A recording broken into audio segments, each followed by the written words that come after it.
अ, कल्पना कीजिए कि एक 10 या 11 साल का बच्चा मतलब वो स्कूल में अपनी गणित की किताब खोल रहा है और उसे अचानक ये एहसास होता है कि जिस नई और शानदार डेस्क पर वो बैठा है ना, वो डेस्क किसी सरकारी ग्रांट से नहीं आई है, बल्कि उसके और उसके दोस्तों के माता-पिता की एक छोटी सी बचत के कारण वहां रखी गई है। हाँ, और सुनने में बिल्कुल किसी ख्याली पुलाव या कहानी जैसा लगता है ना, लेकिन ये सच है। बिल्कुल। आज के हमारे इस विस्तृत विश्लेषण के लिए हमने जो स्रोत सामग्री खोजी है, वो शिक्षा के पारंपरिक ढांचे को कुछ इसी तरह से एक नई और मतलब बिल्कुल अप्रत्याशित दिशा में ले जा रही है। सही कहा आपने। और हम जिस विषय की गहराइयों में आज उतरने वाले हैं, वो है द बीमा स्कूल इनिशिएटिव। हाँ, और इस पहल का मुख्य उद्देश्य बहुत ही स्पष्ट है। जीवन बीमा और बच्चों की वित्तीय साक्षरता को एक साथ जोड़ना। इसका एक नारा भी है, आज सीखें, कल सुरक्षित करें। जो कि अपने आप में बहुत कुछ कह देता है। तो आज की इस गहन चर्चा का हमारा मिशन ये समझना है कि ये पूरी अनूठी पहल काम कैसे करती है, इसके नियम क्या हैं और कैसे सिर्फ पॉलिसियों की संख्या किसी स्कूल के बुनियादी ढांचे को बदल कर रख सकती है। ठीक है, आइए इसे थोड़ा बारीकी से समझते हैं। मतलब स्कूल अक्सर हमें इतिहास या विज्ञान सिखाते हैं, लेकिन ये स्रोत कुछ बहुत अलग ही बात कर रहा है। मैं कहूंगी कि ये सच में एक बहुत ही साहसिक कदम है। जब हम इस पूरी पहल के स्रोत दस्तावेजों का विश्लेषण करते हैं, तो ये बात सामने आती है कि ये महज एक वित्तीय योजना नहीं है। अच्छा, तो ये सिर्फ पैसे के बारे में नहीं है? बिल्कुल नहीं। ये युवा भारतीयों में मतलब उनके जीवन के शुरुआती चरणों में ही बीमा और वित्तीय साक्षरता को बढ़ावा देने का एक बड़ा विजन है। ये बच्चों को केवल किताबी ज्ञान तक सीमित नहीं रखता। और यही बात इस पूरे विषय को इतना रोचक बनाती है। अगर मैं इसे एक एनालॉजी से समझाऊं, तो ये ऐसा है जैसे बच्चों को वीडियो गेम खेलने के बजाय असल जिंदगी के सर्वाइवल मोड की तैयारी करवाना। बहुत ही सटीक उदाहरण दिया आपने। इस पहल के तहत बच्चों को पैसे बचाना, परिवार की मदद करना, भविष्य की योजना बनाना सिखाया जा रहा है और सबसे अहम बात, बीमा का असल अर्थ सिखाया जा रहा है। हाँ, मुश्किल समय में लोगों को सुरक्षित रखना। लेकिन मुझे यहाँ एक बुनियादी समस्या नजर आती है। कैसी समस्या? मतलब मैं ये सोच रहा था कि क्या इतनी कम उम्र में बच्चों को मुश्किल समय या अनिश्चितताओं के बारे में सिखाना उनके लिए थोड़ा भारी नहीं हो जाएगा? इतनी कम उम्र में ये सब बताना उनके दिमाग पर बोझ तो नहीं डालेगा? ये एक बहुत ही स्वाभाविक और गहरी चिंता है। किसी भी बाल मनोवैज्ञानिक को शायद पहली नजर में यही लगेगा। लेकिन यहाँ जो बात सबसे दिलचस्प है, वो है कि इस अवधारणा को बच्चों के सामने कैसे पेश किया जा रहा है। तो क्या उन्हें डराया नहीं जा रहा है? बिल्कुल नहीं। दस्तावेज इस बात पर बहुत जोर देता है कि ये बच्चों को डराने के बारे में नहीं है। इसके बजाय ये धीरे धीरे पैसे बचाने और जिम्मेदार बनने की अच्छी आदतें डालने के इर्द गिर्द बुना गया है। ओह, तो यह किसी अनहोनी के डर से ज्यादा सिर्फ एक अच्छी आदत विकसित करने पर केंद्रित है। पूरी तरह से। यहाँ ध्यान देने वाली बात यह है कि पैसे की समझ को परिवार की मदद करने जैसे बहुत ही गहरे और मानवीय मूल्यों के साथ जोड़ा जा रहा है। यह नजरिया सच में स्थिति को बदल देता है। हाँ, क्योंकि जब एक बच्चा ये समझता है कि गुल्लक में डाले गए उसके कुछ सिक्के भविष्य में उसके परिवार के लिए एक सुरक्षा कवच बन सकते हैं, तो वो खुद को एक रक्षक के रूप में देखने लगता है, डरे हुए बच्चे के रूप में नहीं। ये तो हुई बच्चों की मानसिकता की बात। लेकिन अब अगर हम इसके व्यवहारिक और गणितीय पहलू पर आएं, तो यह जानना बहुत जरूरी है कि आखिर एक सामान्य स्कूल बीमा स्कूल का दर्जा प्राप्त कैसे करता है। इसके लिए स्रोत सामग्री में कुछ बहुत ही विशिष्ट शर्तें और गणितीय फॉर्मूले दिए गए हैं। हाँ, और यहाँ कहानी सच में बहुत दिलचस्प हो जाती है। पहली शर्त यह है कि एक वित्तीय वर्ष में छात्रों की कम से कम 25 नई पॉलिसियां होनी चाहिए। ये पहला और सबसे सीधा रास्ता है। लेकिन एक दूसरा विकल्प भी है जो थोड़ा तकनीकी है। इसके अनुसार स्कूल को 2,50,000 रुपए का वेटेड रिसीव्ड प्रीमियम, जिसे WRP कहा गया है, वो हासिल करना होगा और साथ में कम से कम 15 नई पॉलिसियां भी होनी चाहिए। बिल्कुल। और स्रोत में इस WPR का एक पूरा फॉर्मूला दिया गया है। हाँ, WPR बराबर NSP plus FYRP plus single premium का 10%। अब मैं सच कहूं तो ये सब सुनकर मुझे थोड़ा आश्चर्य हो रहा है। ये फॉर्मूला बिल्कुल किसी कॉर्पोरेट सेल्स टारगेट जैसा लगता है। क्या स्कूल अब विशुद्ध रूप से वित्तीय लक्ष्य पूरे कर रहे हैं? ये सवाल उठना बहुत लाजमी है।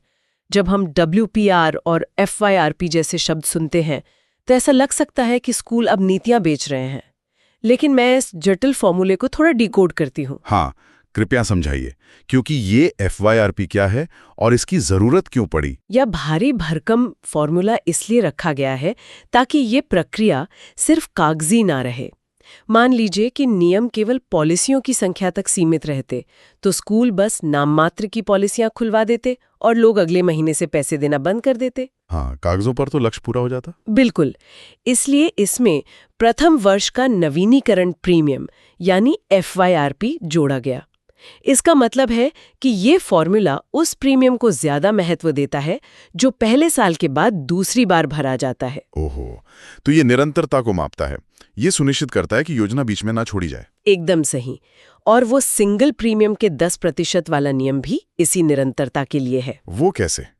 अगर कोई एक ही बार में पूरा पैसा दे तो उसे सिर्फ 10% क्यों गिना जा रहा है? सोचिए, अगर ऐसा ना होता, कोई एक अमीर व्यक्ति एक ही दिन में 2.5 लाख की सिंगल पॉलिसी खरीद लेता और स्कूल का टारगेट एक झटके में पूरा हो जाता। और बिना बाकी बच्चों को शामिल किए स्कूल को दर्जा मिल जाता। कि वो आदत बनी रहे।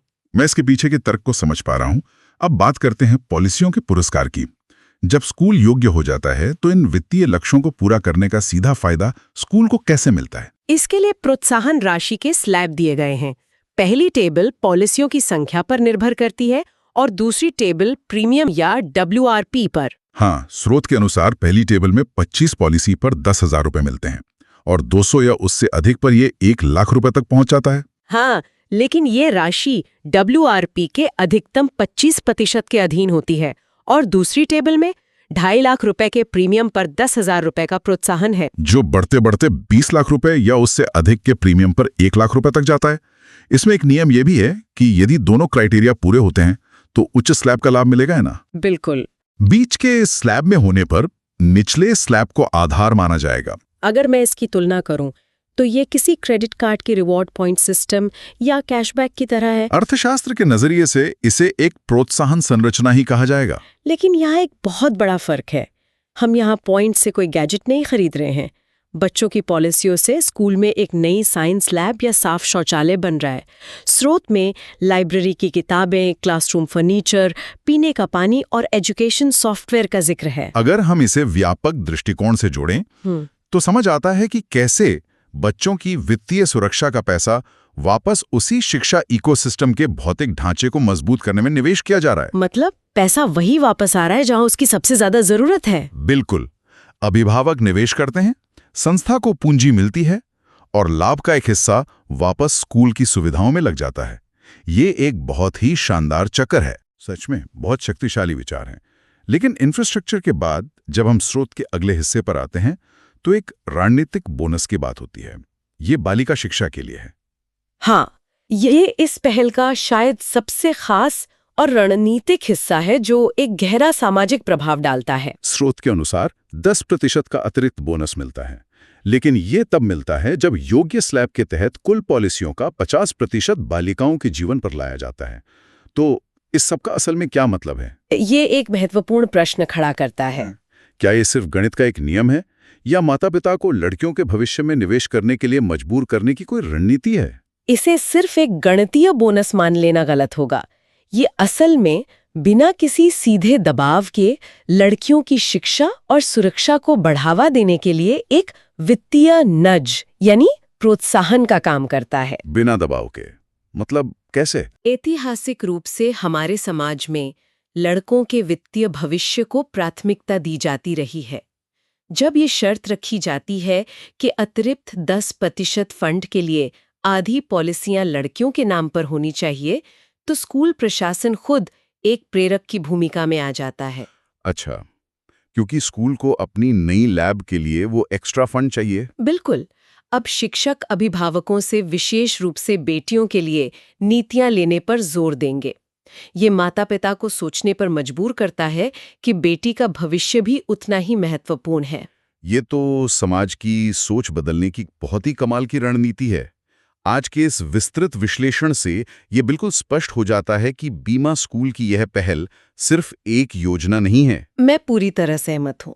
ये बच्चों को आज सीखें, समझदारी से पैसे बचाएं का संदेश दे रही है और साथ ही स्कूलों को आधुनिक सुविधाओं से लैस कर रही है। यह निश्चित रूप से वित्तीय साक्षरता और सामाजिक बदलाव का एक अनूठा संगम है। लेकिन आज की इस चर्चा को समाप्त करने से पहले मैं श्रोताओं के लिए सोचने का एक अंतिम और गहरा बिंदु छोड़ना चाहूंगी। बिल्कुल, बताइए। स्रोत सामग्री में इस बात पर जोर दिया गया है कि बीमा का अर्थ परिवार की मदद करना और जिम्मेदारी है। अगर हम इस पर गौर करें कि बचपन से ही परिवार की मदद करने जैसी गहरी मानवीय भावनाओं को बीमा जैसी वित्तीय संरचनाओं के चश्मे से पढ़ाया जा रहा है, तो इसका क्या असर होगा? तो क्या भविष्य में जिम्मेदार होने की पूरी परिभाषा ही एक वित्तीय अवधारणा में बदल जाएगी? क्या आने वाले कल में देखभाल का मतलब सिर्फ एक अच्छी बीमा पॉलिसी होना रह जाएगा? ओह, यह तो सच में बहुत ही विचारणीय बात है। हम मानवीय भावनाओं को एक वित्तीय उत्पाद में बदल रहे हैं। ये श्रोताओं को गहराई से सोचने पर मजबूर कर देगा। इसी गहरे विचार के साथ हम आज की इस बेहतरीन चर्चा को यहीं समाप्त करते हैं। हमारी स्रोत सामग्री ने हमें एक बहुत ही अलग नजरिया दिया है। अगली बार फिर मिलेंगे, तब तक के लिए विचार करते रहें।